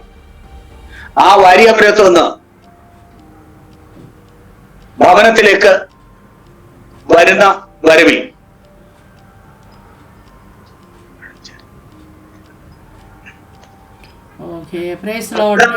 ദേവദാസൻ മറന്നു പോകുന്നുണ്ടോ? മറക്കുന്നുണ്ടോ? പ്രക്കാനം എന്ന സ്ഥലത്ത് വെച്ച് ഞാൻ ചോദിച്ചു പെട്ടെന്ന്. അതാണ് ഞാനിപ്പോൾ അനുഭവിക്കുന്ന ഏക കാര്യം. അതാണ് എന്റെ ബുദ്ധിക്ക് വല്ലാത്തൊരു പ്രയാസമുണ്ട്. പല കാര്യങ്ങളും പെട്ടെന്ന് മറന്നുപോകും. അതുകൊണ്ടാണ് പ്രക്കാനം എന്ന സ്ഥലത്ത് വെച്ച് ഞാൻ വന്ന വാഹനത്തിൽ എന്റെ അളിയനുണ്ട് കൂടെ. ഞങ്ങള് രണ്ടുപേരും കൂടെ വന്ന വാഹനത്തിൽ ഒരു കാർ വന്ന് ഇടിച്ച് തൽക്ഷണം ഞാൻ മരിക്കപ്പെട്ടെന്ന് പറഞ്ഞ് ഹോസ്പിറ്റലാക്കി. എന്റെ അളിയന് പരിക്കുകൾ പറ്റി. അങ്ങനെ നാട് മുഴുവൻ അറിഞ്ഞത് സന്തോഷ് മരിച്ചു എന്ന. അവിടെ നിന്ന് പെട്ടെന്ന് ഹോസ്പിറ്റലിലേക്ക് കൊണ്ടുപോയി. ആ ഹോസ്പിറ്റലിൽ നിന്നാണ് മരണവാർത്ത കാട്ടുതീ പോലെ പടർന്നത്. ആരും അത് ചിന്തിച്ചില്ല. പക്ഷേ മരിക്കപ്പെട്ടു എന്ന വാർത്ത ഇപ്പോൾ ഡെഡ് ബോഡി കൊണ്ടുവരുമെന്ന് പറഞ്ഞ് ഭവനത്തിൽ അതിനുവേണ്ട കാര്യങ്ങളെല്ലാം ക്രമീകരിച്ചു. അടക്കത്തിനുള്ള എല്ലാ കാര്യങ്ങളും ക്രമീകരിച്ചു വരവേ ദൈവത്തിന്റെ ഒരു ഉദ്ദേശം അതിന്റെ പിന്നിൽ ഉണ്ടായിരുന്നു എന്നുള്ളത് വളരെ അനുഗ്രഹമാണ്. എന്തെന്നാൽ അങ്ങനെ ചില നിമിഷങ്ങൾ മുന്നോട്ട് പോയപ്പോൾ എന്റെ ശരീരത്തിന് ചൂടോ ആധിക്യങ്ങളോ ഒന്നുമില്ല. ശരീരം തണുത്ത് വിറങ്ങലിച്ച് ഐസ് പോലെയായി. അതുകൊണ്ട് ഡോക്ടർമാർ പറഞ്ഞു മരിച്ചു മാറ്റപ്പെട്ടു. പിന്നെ എന്റെ ആ ആക്സിഡന്റ് വന്ന ഭാഗത്ത്, പരിക്ക് പറ്റിയ സ്ഥാനത്ത് അതൊന്ന് കഴുകാനോ തുടയ്ക്കാനോ പോലും ഡോക്ടർമാർ കരുണ കാണിച്ചില്ല. എന്റെ കൂടെ വന്ന അളിയന്റെ ശരീരത്തിലവർ മരുന്ന് വെച്ച് കെട്ടി. ഞാൻ മരിച്ചു എന്ന് പറഞ്ഞ് തള്ളിമാറ്റി. എന്നാൽ കുറച്ചു കഴിഞ്ഞപ്പോൾ ഡെഡ് ബോഡി കൊടുത്തു വിടണമല്ലോ, അങ്ങനെ കരുതി എടുത്തു വന്നു. ചെക്ക് ചെയ്തപ്പോൾ ഒരു മിനായം പോലെ പൾസ് ഉണ്ട്. അത് ശരിയായ ദിശയിൽ അത് മിടിക്കുന്നില്ല. എങ്കിലും ആ ഡോക്ടർമാരുടെ അവസാനത്തെ ഒരു നോട്ടം എന്ന നിലയ്ക്ക് പെട്ടെന്ന് വെന്റിലേറ്ററിലേക്ക് എന്നെ പ്രവേശിപ്പിച്ചു. ആ വെന്റിലേറ്ററിന്റെ സഹായത്തോടെ അവിടെ കിടന്നു. ചില ദിവസങ്ങൾ മുന്നോട്ട് നീങ്ങിയപ്പോൾ അവിടെ നിന്ന് പറഞ്ഞത് ഇല്ല, മൂന്നാമത്തെ ദിവസം മരണവാർത്തയാണ് പിന്നെയും കേട്ടത്. എന്നാൽ ദൈവത്തിന് ഒരുവനെ കുറിച്ച് ഉദ്ദേശമുണ്ടെങ്കിൽ, എന്നെ ശ്രദ്ധിച്ചു കൊണ്ടിരിക്കുന്ന പ്രിയമുള്ളവരെ, ദൈവമക്കളെ, നിങ്ങളെ കുറിച്ചോ താങ്കളെ കുറിച്ചോ ദൈവത്തിന് ഒരു ഉദ്ദേശമുണ്ടെങ്കിൽ എന്തെല്ലാം ജീവിതത്തിൽ വന്നാലും, ഏതെല്ലാം പരിക്ക് പറ്റിയാലും, ഏതെല്ലാം പ്രതിസന്ധി ഉണ്ടായാലും വിടുവിക്കുന്ന ഒരു സ്വർഗമുണ്ടെന്ന് അനുഭവം പറയുന്നതിൽ എനിക്ക് അഭിമാനമുണ്ട്.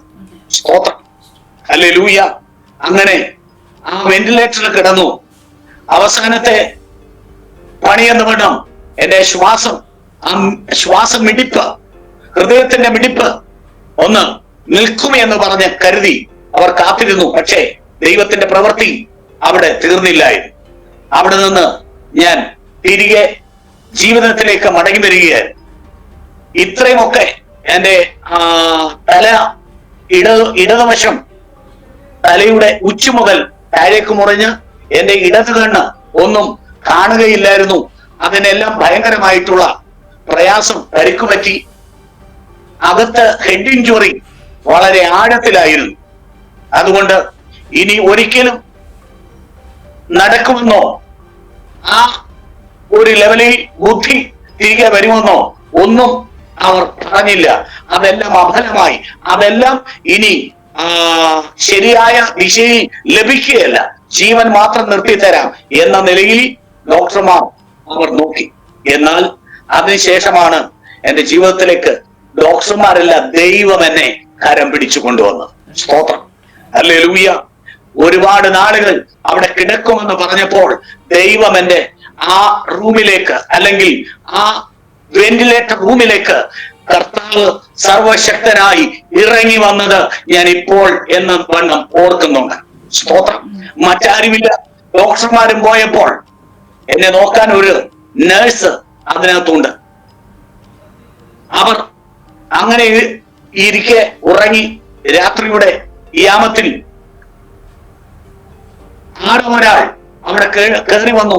പാസ്റ്റർ അറിഞ്ഞതുകൊണ്ട് അങ്ങനെ വരുന്ന പാസ്റ്റർമാർക്കും പ്രാർത്ഥിക്കാൻ വരുന്നവർക്കും മാത്രമേ അങ്ങോട്ട് കയറാൻ പറ്റത്തുള്ളൂ. അവർക്ക് മാത്രം അവർ ആശുപത്രിക്കാർ വിട്ടുവീഴ്ച ചെയ്തു. ബാക്കി ആർക്കും കാണാനോ കയറാനോ പ്രവേശനമില്ല. അങ്ങനെ ഇരിക്കെ ആരോ ഒരാൾ ആ അർദ്ധരാത്രിയിൽ എന്റെ കിടക്കയുടെ അടുക്കിലേക്ക് കടന്നു വരുന്നു. എന്റെ കിടക്കയിൽ വന്നിരുന്നിട്ട് എന്നെ തട്ടി വിളിച്ചിട്ട് എന്താ ഉറങ്ങുകയാണോ? ഞാൻ പറഞ്ഞു ഉറങ്ങുകയായിരുന്നു. അല്ല, ഇപ്പൊ ഉറക്കമില്ലല്ലോ. അപ്പോൾ എന്നോട് പറഞ്ഞു, അങ്ങനെ കിടന്നാൽ മതിയോ, എഴുന്നേൽക്കണ്ടേ? ഞാൻ പറഞ്ഞു, എഴുന്നേൽക്കണമെന്ന് എനിക്ക് ആഗ്രഹമുണ്ട്, പക്ഷേ എന്റെ തലയുടെ ഇഞ്ചുറിയും എന്റെ ശരീരത്തിന്റെ അവസ്ഥയും ഒക്കെ ഞാൻ തൊട്ട് കാണിക്കാനിടയായി. ഏകദേശം 48 സ്റ്റിച്ച് എന്റെ തലയുടെ ഇടതുവശം മുതൽ കണ്ണിന്റെ ഈ ഭാഗം വരെ 48 സ്റ്റിച്ചോളം എന്റെ തലയോട്ടിയിൽ വന്നു. സ്തോത്രം. സകലവും തകർന്ന് ഇനി ഒരിക്കലും ജീവിതത്തിലേക്ക് മടങ്ങി വരത്തില്ല എന്ന് പറഞ്ഞ് ഡോക്ടർമാർ വിധി എഴുതിയ സ്ഥാനമാണ്. പക്ഷേ 8ാം ദിവസത്തിൽ ഇങ്ങനെ ഒരുവൻ എന്റെ റൂമിലേക്ക് കടന്നു വന്നിട്ട് അദ്ദേഹം പറഞ്ഞു, ഞാനൊന്ന് പ്രാർത്ഥിക്കട്ടോ.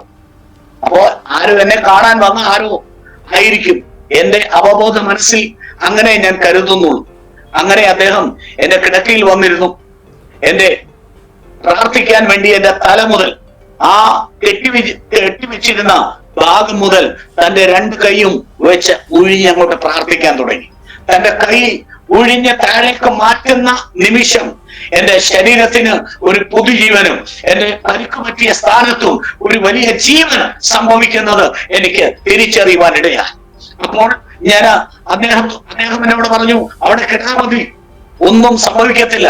അപ്പോൾ ഞാൻ അദ്ദേഹത്തോട് പറയുന്ന സംഭാഷണം കേട്ട് നേഴ്സ് ചാടി എഴുന്നേറ്റപ്പോൾ ഞാൻ കിടന്നുകൊണ്ട് അങ്ങനെ പല വിധത്തിലുള്ള ചേഷ്ടകൾ കാണിക്കുകയാണ്. അപ്പോൾ എന്തെങ്കിലും ആപത്ത് വരാനുള്ള അല്ലെങ്കിൽ ജീവൻ പോകാനുള്ള അവസാനത്തെ ചാൻസ് ആണെന്ന് പറഞ്ഞ് അവർ വന്ന് നോക്കി, പൾസ് എല്ലാം പിടിച്ചു നോക്കി. അവർ പെട്ടെന്ന് ഡോക്ടറെ വിളിച്ചുകൊണ്ട് വന്നിട്ടും അവർ നോക്കിയിട്ട് പറഞ്ഞു, എന്താ മാസ്റ്റർ, എന്താ സന്തോഷം, അവിടെ കിടന്നോളൂ, ഞങ്ങളെല്ലാം ഇടുകയുണ്ടോ. അവർ നോക്കിയിട്ട് മടങ്ങിപ്പോയി. പക്ഷേ എന്റെ എന്റെ ബെഡിലിരിക്കുന്ന ആളിനെ അവർക്ക് കാണാൻ പറ്റുന്നില്ല, എനിക്ക് കാണാം. സ്തോത്രം. ഞാൻ കാണുന്നുണ്ട്. ആ ഡോക്ടർമാർ വന്ന് എന്നോട് കാര്യങ്ങൾ പറഞ്ഞു. അവരെ കാര്യം പറഞ്ഞിട്ട് അവർ പോയി. ചില നിമിഷം കഴിഞ്ഞപ്പോൾ നേഴ്സും അവിടെ മാറിയിരുന്ന് മയങ്ങുവാൻ തുടങ്ങി. അപ്പോൾ ഈ വന്ന കക്ഷി എന്റെ കിടക്കയിൽ തന്നെ ഇരുന്നു. അദ്ദേഹം പോയിട്ടില്ല. അദ്ദേഹത്തിന്റെ കാര്യമാണ് ഞാൻ പറയുന്നതെന്ന് അവർക്കും മനസ്സിലാകുന്നില്ല. കാരണം വായിൽ ട്യൂബിട്ടേക്കുക. സ്തോത്രം. അങ്ങനെ ഇരിക്കെ അവർ കടന്നുപോയപ്പോൾ ഇദ്ദേഹം വീണ്ടും എന്നെ വിളിച്ചിട്ട് ഒന്നുകൂടി എഴുന്നേൽപ്പിച്ചിട്ട് എന്നോട് പറഞ്ഞു, ഞാനൊന്ന് പ്രാർത്ഥിക്കാൻ പോകുകയാണ്. പ്രാർത്ഥന എന്ന് പറഞ്ഞപ്പോൾ ഞാൻ തലപൊക്കാൻ തുടങ്ങി. എന്നിട്ട് പറഞ്ഞു, വേണ്ട, അവിടെ തന്നെ കിടന്നാൽ മതി, ഞാൻ പ്രാർത്ഥിക്കാൻ പോകുകയാണ്. അദ്ദേഹം 3ാമത്തെ തവണയിൽ എന്നോട് ആജ്ഞാപിക്കുന്നത് പോലെ പറഞ്ഞു. എനിക്ക് എന്തൊക്കെയോ സംഭവിക്കുന്നത് പോലെ മനസ്സിലായി. അദ്ദേഹത്തിന്റെ 2 കൈയും എന്റെ തലയിലേക്ക് വെച്ച് ഉഴിഞ്ഞങ്ങോട്ട് പ്രാർത്ഥിക്കാൻ തുടങ്ങി. പ്രാർത്ഥിക്കുന്ന വേളയിൽ അദ്ദേഹത്തിന്റെ കൈ വെച്ച് താഴോട്ട് ഉഴിഞ്ഞു വരുന്ന വേളയിൽ എന്റെ 48 സ്റ്റിച്ചുള്ള മുറിവ് ഭേദമാകുന്നത്, എന്റെ തലയുടെ ശരിയായ പ്രവർത്തനം മടങ്ങി വരുന്നതെല്ലാം ഞാൻ അത് ഗ്രഹിക്കുവാൻ, ആത്മാവിൽ അത് എനിക്ക് അറിയുവാൻ സാധിക്കുന്നതായി കഴിയും. സ്തോത്രം. എന്നാൽ എന്റെ കൂടെ ഇരിക്കുന്ന നേഴ്സ് ഉറക്കമാ, അവരറിയുന്നില്ല. പക്ഷേ എന്റെ കൂടെ വന്നിരുന്ന സ്വർഗത്തിലെ എന്റെ കർത്താവ്, ഹല്ലേലൂയ, ഹല്ലേലൂയ, നീ പാടുന്നത് പോലെ ഹല്ലേലൂയ, നാറ്റം വെച്ചാലും നാറ്റം വമിച്ചാലും നമ്മോട് കൂടെ വരുന്ന ഒരു കർത്താവുണ്ട്. ഈ 4ാമത്തെ ദിവസം മരിച്ചു എന്ന് പറഞ്ഞ് മാറ്റപ്പെട്ട ആ സ്ഥാനത്ത് 4ാമത്തെ രാത്രിയിൽ എന്റെ കർത്താവിന്റെ കൂടെ വന്നിരുന്നു. എന്നോടൊപ്പം ഇറങ്ങി വന്ന് എന്റെ തല മുതൽ പാദം വരെ ഒഴിഞ്ഞ് പ്രാർത്ഥിച്ചിട്ട് എന്നെ അനുഗ്രഹിച്ചിട്ട് ഇറങ്ങി പോകുന്നത് ഞാൻ കണ്ടു. സ്തോത്രം. അദ്ദേഹം പോയപ്പോൾ ഞാൻ വീണ്ടും അദ്ദേഹത്തോട് ഞാൻ ടാറ്റ പറയുക, ബൈ പറയുക. പക്ഷെ എന്റെ ബഹളം കേട്ടുകൊണ്ട് നേഴ്സ് പിന്നെയും ചാടി എഴുന്നേറ്റു. 3ാമത്തെ തവണയും കിടന്ന് ആ ബഹളം വെക്കുകയാണോ പറഞ്ഞ് അവർ പിന്നെ വന്നിട്ട് എന്റെ കൈയും കാലും എല്ലാം പിടിച്ച് കട്ടിലേൽ കെട്ടിവെച്ചു. എന്നിട്ട് പറഞ്ഞു, ഇനി ബഹളം വെച്ചാൽ ഞാൻ ചെന്നവിടെ കംപ്ലൈന്റ് പറയും, അതുകൊണ്ട് അങ്ങനെ കിടന്നോണം എന്ന് പറഞ്ഞ് അവരെന്നെ ഭീഷണിപ്പെടുത്തി. ഭീഷണിയല്ല, അവരെന്നെ ശകാരിച്ചതാ. സ്തോത്രം. എന്നാൽ അവർ പോയി, ഞാൻ വീണ്ടും അങ്ങനെ കിടന്നു. സ്തോത്രം. അവിടെ നിന്ന് എന്റെ ജീവിതത്തിലേക്ക് കർത്താവിനെ കൊണ്ടുവന്നു. എന്റെ രണ്ടാം ജന്മത്തിലേക്ക് കർത്താവ് എനിക്ക് അവസരം തന്നു. ഞാൻ ശുശ്രൂഷിച്ച സഭയിലേക്ക് തന്നെ എന്നെ കൊണ്ടുപോയി. അവിടെ തന്നെയാണ് ഞാൻ തുടർന്നുള്ള കാലയളവിൽ പിന്നെ ഞാൻ ശുശ്രൂഷ ചെയ്തത്. ചില മാസങ്ങൾ മാത്രം എന്റെ അളിയന്മാർ എന്റെ കൂടെ വന്ന് ഞാൻ അവിടെ കിടക്കും, ശുശ്രൂഷ ചെയ്യും. പക്ഷെ ഒരു ദിവസത്തെ ശുശ്രൂഷ അവർ ചെയ്യുമ്പോൾ തന്നെ ഞാൻ ചാടി എഴുന്നേറ്റ് അത് സഭയ്ക്കകത്ത്, എന്റെ പാഷനേജിൽ നിന്ന് സഭയ്ക്കകത്തേക്ക് അത് ഇറങ്ങി ചെല്ലുന്നത് ഞാൻ ഇന്നലെ ഒന്നവണ്ണം ഞാൻ ഓർക്കുന്നുണ്ട്. അവിടെ ഇരുന്ന് എല്ലാവരും ചേർന്നിരുന്ന് ഒരുമിച്ച് ആരാധിക്കുമ്പോൾ ആരാധനയുടെ ശക്തി, ആരാധനയുടെ പവർ എന്റെ ശരീരത്തിലും വന്ന് ആർത്തലച്ചു. ഒരു വലിയ കടൽത്തിര പോലെ എന്റെ ശരീരത്തിൽ വന്നു. ഞാൻ അത് പെട്ടെന്ന് സഭയ്ക്കകത്ത് പോയി. എല്ലാവരും പ്രാർത്ഥിച്ചു. അതോടെ ഞാൻ പഴയ ജീവിതത്തിലേക്ക് മടങ്ങി വന്നു. അങ്ങനെ വീട്ടിൽ വന്നപ്പോൾ പാസ്റ്റർ നടക്കാനൊന്നും പറ്റത്തില്ലായിരുന്നോ? ഒട്ടും പറ്റത്തില്ല. കാരണം ഞാൻ എന്റെ ഓർമ്മയിലേക്ക് മടങ്ങി വന്നതേ ഉള്ളൂ. എന്റെ ശരീരം മുഴുവൻ പരിക്ക് പറ്റിയത് കൊണ്ട് അതിൽ നിന്നും ഒന്നും പൂർണ്ണമായിട്ട് ഭേദമായിട്ടില്ല. എന്റെ ഓർമ്മ മാത്രം തിരിച്ചു കിട്ടിയതേ ഉള്ളൂ. സ്തോത്രം. അങ്ങനെ ഏറിയ ചില മാസങ്ങൾ, 3-4 മാസങ്ങൾ, അത്ര 3-4 മാസങ്ങൾ ഞാൻ ബെഡ് റെസ്റ്റിൽ അങ്ങനെ തന്നെ കിടന്നു. എന്നാൽ ആരാധന നടക്കുമ്പോൾ അവിടെ ഞാൻ കിടക്കയിൽ കിടന്നുകൊണ്ട് അതിനെ ഞാൻ വീക്ഷിച്ചു, അതിനെ ഞാൻ ഏറ്റെടുത്തു. പിന്നീട് ദൈവമക്കളുടെയും ദൈവദാസന്മാരുടെയും അകമഴിഞ്ഞ പ്രാർത്ഥന, അതെ, അനേക ദൈവമക്കൾ വിവിധ രാജ്യങ്ങളിലും വിവിധ ഇടങ്ങളിലും ഇരുന്ന് പ്രാർത്ഥിച്ചതിന്റെ ഫലമായിട്ട് കർത്താവിനെ എഴുന്നേൽപ്പിക്കുവാനിടയായി. സ്തോത്രം. ഹല്ലേലൂയ. തിരികെ ഞാൻ ജീവിതത്തിലേക്ക് വന്നു. ഹല്ലേലൂയ. ചില മാസങ്ങൾ കഴിഞ്ഞപ്പോൾ എന്റെ ഡോക്ടർമാർ വെച്ച അവധി കഴിഞ്ഞു. ഞാൻ പഴയ അവസ്ഥയിലേക്ക് മടങ്ങി വന്നു. വീണ്ടും സഭാ ശുശ്രൂഷയിൽ തന്നെ മുന്നോട്ട് വരുവാനിടയായി.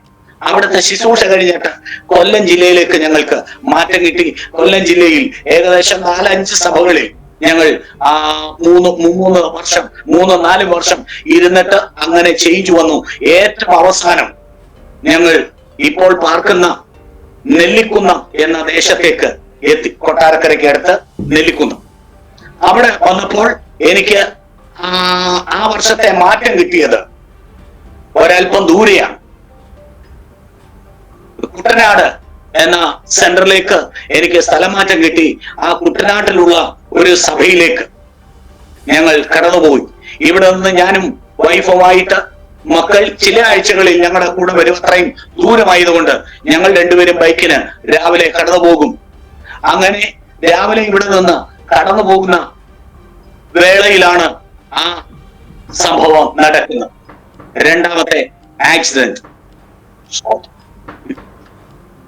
ഈ വർഷം ആദ്യം ജനുവരി 7-ാം തീയതി ഒരു ഞായറാഴ്ച രാവിലെ പുതുവർഷത്തിന്റെ ആ പ്രാർത്ഥന ഞങ്ങൾ പോയി നടത്തി. അന്ന് എന്റെ മക്കളും ഞങ്ങളോടൊപ്പം ഉണ്ടായിരുന്നു. ഞങ്ങൾ 4 പേരും കൂടെ ആ മീറ്റിങ്ങിന് പോയി. രാവിലെ സമയം അവിടെ നിന്ന് കടന്നു വന്നു. ഇവിടെ രാവിലെ വെളുപ്പിനെ കടന്നു വന്നു. ഞങ്ങൾ ഭവനത്തിൽ വന്നാണ് ഉറങ്ങിയത്. അതിനുശേഷം വളരെ സന്തോഷത്തോടെ തുടർന്നുള്ള ദിവസങ്ങളിൽ ആയിരുന്നു.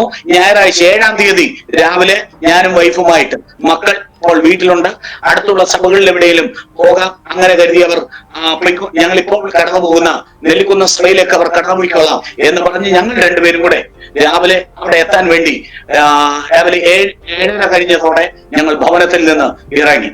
കൊട്ടാരക്കര ചന്തമുക്കിലെത്തിയപ്പോൾ ഞങ്ങൾ അവിടെ വന്നു. വണ്ടി അങ്ങനെ നിർത്തിയിട്ടിരിക്കുന്നത് ഞാൻ കാണുന്നുണ്ട്. ഏകദേശം 8 മണി മുതലേ ട്രാഫിക് സിഗ്നൽ ആരംഭിക്കത്തുള്ളൂ. അങ്ങനെ വണ്ടി നിർത്തിയിട്ടിരിക്കുന്നത് കണ്ടുകൊണ്ട് ഞാൻ വണ്ടി മുന്നോട്ട് എടുത്തതാ.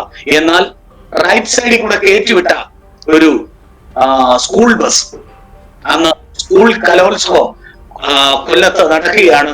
ആ കലോത്സവത്തിൽ രാവിലെ കുട്ടികളെ കൊണ്ടുവന്ന് മത്സരത്തിൽ പങ്കെടുപ്പിക്കാനാണ്. അതുകൊണ്ട് ആ വരവിൽ തന്നെ പുറകിലിടാൻ വയ്യ. അതുകൊണ്ട് റൈറ്റ് സൈഡ് കയറ്റി വിട്ടിട്ട് ആ സമയത്താണ് ഞങ്ങൾ അങ്ങോട്ട് ആ റോഡ് ക്രോസ് ചെയ്യുന്നത്. ആ സമയത്ത് ചീർപ്പാഞ്ഞു വന്ന ബസ് ഞാനും വൈഫും പോയ എന്റെ വാഹനത്തിൽ വീണ്ടും ഇടിക്കുവാനിടയായി. ജനുവരി 7-ാം തീയതി രാവിലെ 8:30 മണിയോടെ, സ്തോത്രം, 8:30 കഴിഞ്ഞ് 9-നകം ഈ സംഭവങ്ങളെല്ലാം കഴിഞ്ഞു. അവിടെ വീണു. ഞാനും എന്റെ ബൈക്കും തെറിച്ചുപോയി. എന്റെ വൈഫ് അവിടെ തന്നെ വീണു. ഞാൻ റോഡിന്റെ അപ്പുറം ചെന്നിട്ടാണ് പ്രിയപ്പെട്ടവരെല്ലാം കൂടെ ചേർന്ന് എന്നെ പൊക്കിയെടുത്ത് എന്റെ ദേഹമെല്ലാം കൂടെ പഴയതുപോലെ തന്നെ ഒടിഞ്ഞു തൂങ്ങി നുറുങ്ങി കിടക്കുക. അങ്ങനെ എടുത്ത് അടുത്തുള്ള ഹോസ്പിറ്റലിലേക്ക് കൊണ്ടുപോയി. അത് കഴിഞ്ഞിട്ടാണ് എന്റെ പ്രിയപ്പെട്ടവളെ എടുത്തുകൊണ്ട് വരുന്നത്. എന്റെ പ്രിയപ്പെട്ടവളെ എടുത്തപ്പോൾ അവരുടെ കാലില്ല. അയ്യോ, എന്റെ കാല് വയ്യ, കരയാൻ തുടങ്ങി. അപ്പോഴാണ് അറിയുന്നത് ആ വലത് കാല് 3 ഒടിവാണ് ഒരു കാലിൽ തന്നെ. തുടയ്ക്ക് താഴെ തുടയോട് ചേർന്ന് അതിന്റെ മധ്യത്തിൽ ഒരൊടിവ്, മുട്ടിന് ഒരൊടിവ്, അതിന്റെ താഴെ മുട്ടിനും പാദത്തിനും ഇടയിൽ അത് ഒരല്പം കട്ടിയിലായിരുന്നു. ആ എല്ലെല്ലാം കൂടെ നേരെ തോലും പൊളിച്ചുകൊണ്ട് വെളിയിൽ വന്നു. അങ്ങനെയാണ് കിടന്നത്. ആ കാല് പൊക്കിയപ്പോഴാണ് അവൾ കരയുവാനിടയായത്. പെട്ടെന്ന് എന്നെ കൊണ്ടുപോയി അതിന്റെ പുറകെ വൈഫിനെയും ആ ഹോസ്പിറ്റലിൽ കൊണ്ടുവന്നു. എന്നാൽ ഞാൻ മരിച്ചുപോയി എന്ന് പറഞ്ഞിട്ട് അവർ പെട്ടെന്ന് മെഡിക്കൽ കോളേജിലേക്ക് തള്ളി. ആംബുലൻസിൽ കയറ്റി എന്നെ ആരംഭത്തിലേക്ക് കൊണ്ടുപോയി മെഡിക്കൽ കോളേജിലേക്ക്. അവിടെ നിന്ന് കൊണ്ടുപോയി കൊട്ടാരക്കരയിൽ നിന്ന് തിരുവനന്തപുരത്തേക്ക് കൊണ്ടുപോയി. അതിന്റെ പുറകെ എന്റെ വൈഫിനെ കൊണ്ടുവന്നു. ആ ഒടിവ് എല്ലാം കണ്ടപ്പോൾ സീരിയസ് ആണെന്ന് മനസ്സിലായി. അവര് അവിടെ വെച്ച് പ്രഥമ ശുശ്രൂഷ എന്തോ ഒന്ന് ചെയ്തിട്ട് അടുത്ത ആംബുലൻസിൽ കയറ്റി പുറകെ മെഡിക്കൽ കോളേജ് എത്തി, തിരുവനന്തപുരത്ത് എത്തി. അവിടെ ഞങ്ങൾ രണ്ടുപേരും ചില ദിവസങ്ങൾ അവിടെ ആയിരുന്നു. എന്നാൽ ഹല്ലേലൂയ, മരിച്ചു മാറ്റപ്പെട്ടു എന്ന് കരുതിയ സ്ഥാനത്ത് നിന്ന് എന്റെ ദൈവം ഹല്ലേലൂയ എന്റെ 3-ാം ജന്മത്തിലേക്ക്, ഹല്ലേലൂയ ഹല്ലേലൂയ, അത് പറയുമ്പോൾ ഇപ്പോൾ തന്നെ എന്റെ ശബ്ദമടയ്ക്കും. എന്റെ ഹല്ലേലൂയ ഹൃദയത്തിലെ മിടിപ്പ് വല്ലാതെ ഉയരും. കാരണം എങ്ങനെ പറയണം, എങ്ങനെ തീർക്കണമെന്ന് പോലും എനിക്കറിയത്തില്ല. എന്നെ സ്നേഹിക്കുമോ എന്ന് ഇപ്പോൾ തോന്നിയാലും വളരെ കരച്ചിലോടെ വിലാപത്തോടെ മാത്രമേ അത് ഓർക്കുവാൻ കഴിയത്തുള്ളൂ. സ്തോത്രം, ഹല്ലേലൂയ. അങ്ങനെ ഞങ്ങൾക്ക് രണ്ടുപേർക്കും തോന്നി ഉണ്ടായ ആ വലിയ അപകടത്തിൽ നിന്ന്.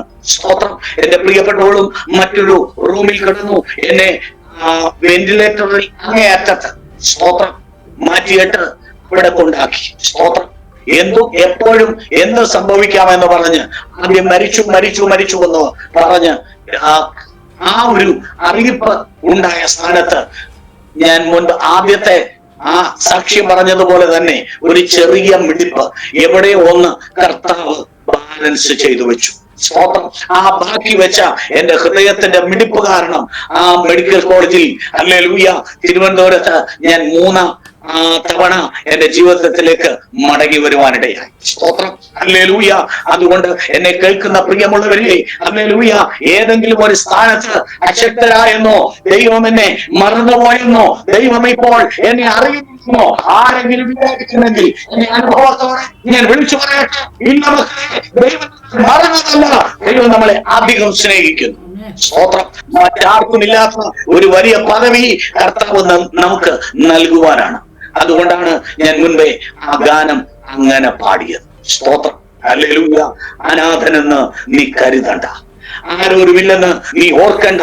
അമ്മ മറന്നാലും സ്നേഹിക്കുന്ന ഒരു കർത്താവ് നമ്മോട് കൂടെയുണ്ട്. സ്തോത്രം, ഹല്ലേലൂയ. ഹൃദയം തകർന്നിടും ആശ്രയം തേടി നീ അലഞ്ഞിടുമ്പോൾ, ഹൃദയം കലങ്ങിടും ആശ്രയം തേടി നീ അലഞ്ഞിടുമ്പോൾ, യേശുനാഥൻ നീ അവൻ മാറി ചാരുമോ, യേശുനാഥൻ നീ അവൻ മാർവിൽ ചാരുമോ, അനാഥനെന്നു നീ കരുതിടേണ്ട, ആരോരുമില്ല ഇല്ലെന്ന് ഓർത്തിടേണ്ട. Praise the Lord. Hallelujah. എന്റെ മൂന്നാം ജീവിതത്തിലേക്ക് കർത്താവിനെ മടക്കി കൊണ്ടുവന്നു. സ്തോത്രം. ഹല്ലേലൂയ. എന്നാൽ എന്നെ കർത്താവ് ചില ദിവസങ്ങൾ, ഏകദേശം 10-ാം ദിവസമായപ്പോൾ ഞാൻ മടങ്ങി എന്റെ ഭവനത്തിലെത്തി. പക്ഷേ എന്റെ പ്രിയപ്പെട്ടവൾ വീണ്ടും ഹോസ്പിറ്റലിൽ തന്നെയായിരുന്നു. സ്തോത്രം. മറ്റാർക്കും അതിനെ തൊടാനോ തലോടാനോ കഴിയാതിരുന്ന അവസ്ഥയിൽ എന്റെ കർത്താവ് ആ ഹോസ്പിറ്റൽ റൂമിൽ വീണ്ടും ഇറങ്ങി വരുവാനിടയായി. സ്തോത്രം. ഹല്ലേലൂയ. എന്നെ സൗഖ്യമാക്കിയ അതേ നിലപാടിൽ തന്നെ എന്റെ പ്രിയപ്പെട്ടവളെയും കർത്താവ് തൊട്ടു. സ്തോത്രം. ഒരിക്കലും അത് എഴുന്നേൽക്കത്തില്ല, 6 മാസം കഴിയാതെ ചലിക്കത്തില്ല എന്ന് ഡോക്ടർമാർ വിധി എഴുതിയ സ്ഥാനത്ത്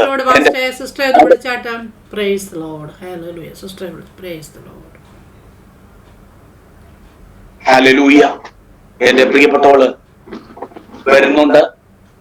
സ്തോത്രം.